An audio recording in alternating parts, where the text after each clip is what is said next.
Hakuna mwanamke aliyezaliwa kwenye familia za kifukara akashindwa kufanya mambo haya matano. Naweza nikasema anaweza wakawepo, lakini wachache sana. Lakini wanawake waliozaliwa katika familia za kifukara kwa kawaida huwa ni rahisi kuweza kufanya mambo haya matano ambayo nitaweza kuyataja. Kwa hiyo ni vizuri zaidi kuweza kujua kwamba unapokuwa na mwanamke wa kifukara ambaye hajiheshimu, basi ni rahisi kuweza kufanya mambo haya matano, na kama wapo basi naweza nikasema asilimia kama 2-3, kwa sababu ni mfumo wa maisha ya jinsi ulivyo, na kulingana na nyakati zetu za kizazi chetu cha nyoka, ni rahisi kwa mwanamke aliyezaliwa katika familia ya kifukara kuweza kufanya mambo haya matano. Jambo la kwanza kabisa ni kuwa na mwanaume zaidi ya mmoja. Yaani mwanamke yote aliyezaliwa katika familia ya kifukara kwa kawaida huwa ni rahisi kuwa na mwanaume zaidi ya mmoja, na wote akasema anawapenda, kwa sababu yeye anaamini kwamba anapokuwa katika mahusiano anapata faida kutoka kwa wanaume au kutoka kwa wanaume tofauti tofauti. Kwa hiyo mwanamke yote ambaye amezaliwa katika familia za kifukara kwa kawaida huwa ni rahisi au huwa ni jambo la kawaida kutoka na mwanaume zaidi ya mmoja.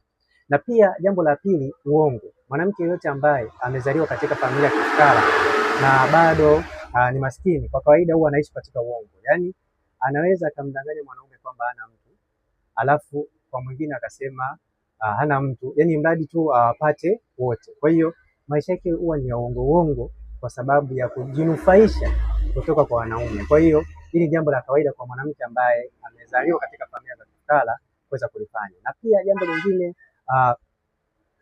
ni rahisi kutoa mimba kwa ajili ya au kumbambikizia mtu mimba kwa ajili ya kupata maslahi kutoka kwa huyo mwanaume. Ni jambo la kawaida. Mwanamke yote ambaye amezaliwa katika familia ya kifukara anapopata mimba, kama akipata mimba ya mtu ambaye ajitambui, yani ana pesa, yupo ana pesa, naweza nikasema ana mbele wala nyuma kwa Kiswahili chepesi ili uweze kuelewa, ni kwamba mwanamke ambaye ni wa kifukara huwa ni rahisi kuweza kumtafuta mwanaume ambaye ana pesa ili aweze kumbambikizia mimba. Hii ni kawaida ya mwanamke wa kifukara kuweza kufanya hili jambo. Kwa hiyo ni jambo ambalo unatakiwa kuweza kulifahamu kwamba mwanamke wa kifukara ni rahisi kuweza kufanya hili jambo. Na pia jambo lingine, mwanamke wa kifukara ni rahisi kutoa mimba. Yaani huwa anaamini kwamba akizaa mtoto basi atakuwa na maisha magumu sana.